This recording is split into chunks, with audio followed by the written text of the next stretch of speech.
And she was pacing back and forth. She's in her stocking feet. And she was crying.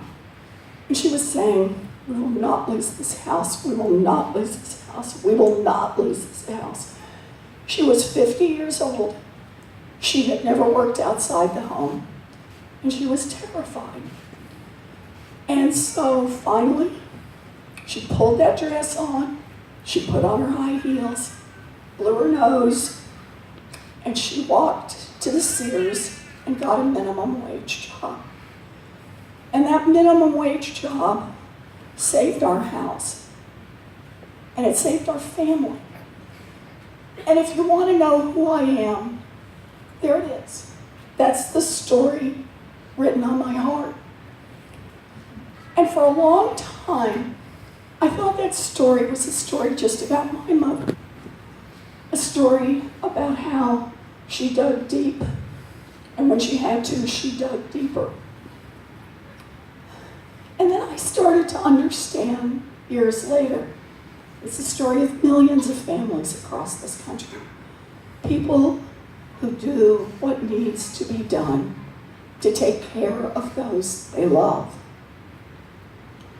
And then, years after that, I came to understand it's also a story about government.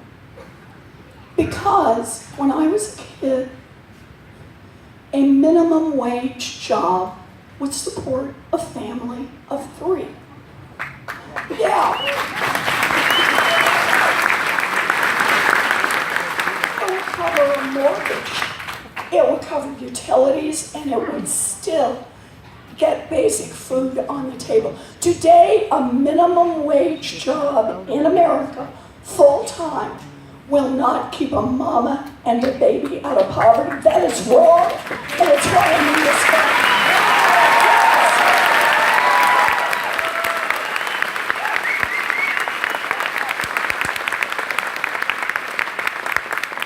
So, it was a bumpy path for me. I wanted to be a school teacher. We got any school teachers here? I wanted to be a school teacher, but that meant college. There was no money for that. So, like I said, it's a bumpy path. I got a scholarship, dropped out of school, got married. Smart. My chance was a commuter college that cost $50 a semester. Yeah. And America that invests in young people. I had babies, I went to a state law school, and I ended up as a professor. Now, that was pretty amazing. But the one thing I can tell you about all of my grown-up professional life is that it is centered around one fundamental question. What's happening to working families in this country? Why is it getting harder and harder for young people to be able to build some security? Why is the path getting rockier, and particularly rockier for people of color? Why is that happening?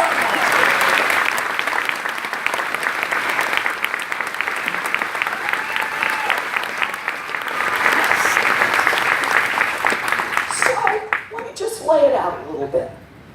It's Washington.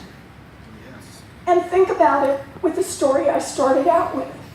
Back when I was a little girl, the folks in Washington, and check this, they thought about the minimum wage in terms of what does it take a family of 3 to survive.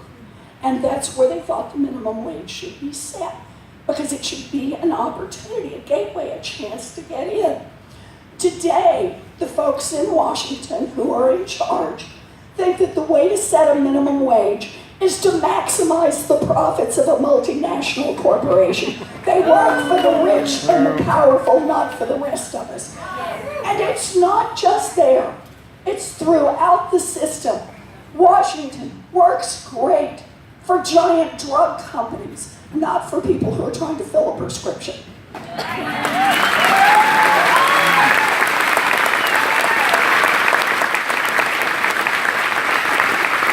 Washington works great for giant oil companies that want to drill everywhere, but not for people who are worried that this planet is going to burn up.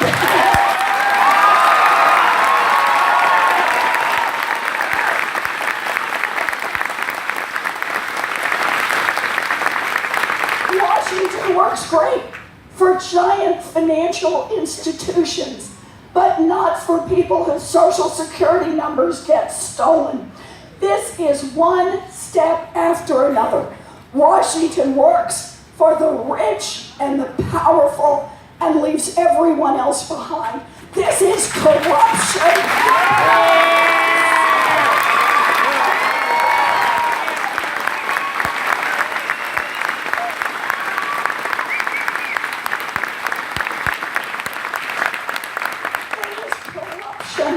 And it is eating away at our democracy and at the very fiber of our lives.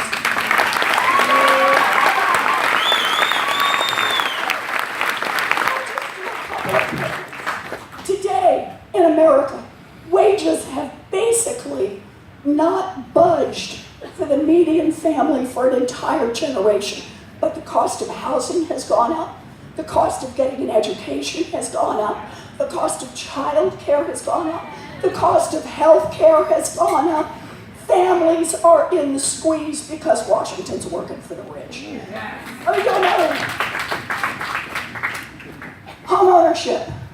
Number one way in America for middle-class families to build wealth.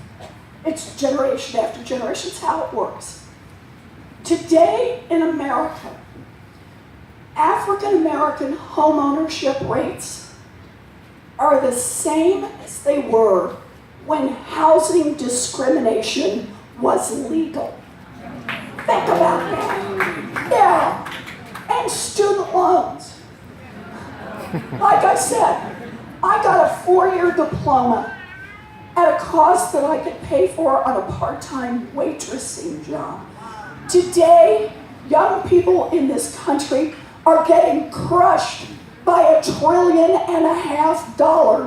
in student loan debt. We have got to turn this around.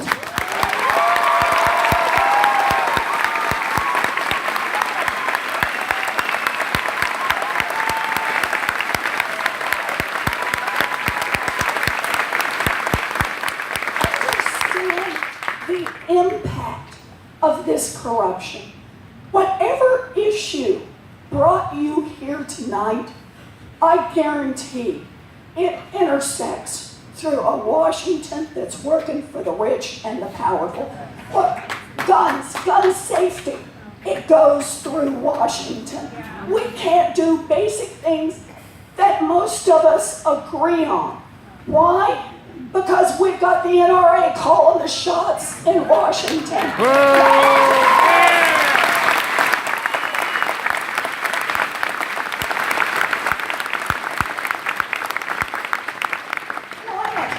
Existential threat to all of us, but the oil companies, the coal companies keep calling the shots in Washington. We have to fight that. We can talk about a lot of these pieces, but I want to put on the table an idea, and that is we need change, but not just one statute here or one law over there. That's not going to get the job done. We need big structural change. We've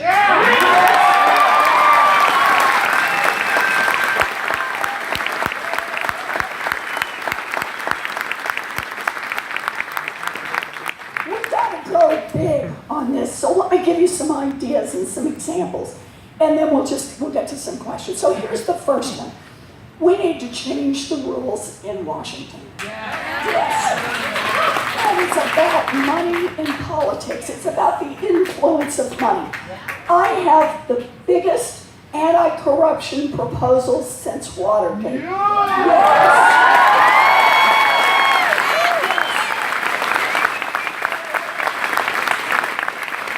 How about we block the revolving door between Wall Street and Washington?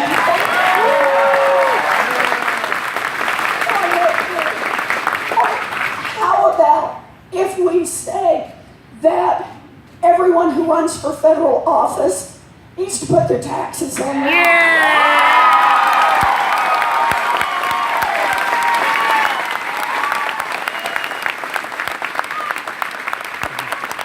Change the rules in Washington. Citizens United, money and politics, change the rules in Washington. We got to change the rules in this economy. And here I want to start again with structural change. Yes! We got a problem where the big corporations, the billionaires, they're calling the shots. We need to strengthen our unions, our workers.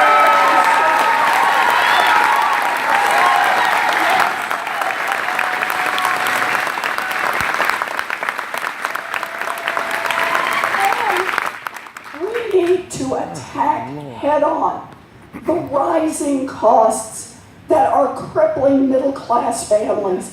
Healthcare is a basic human right.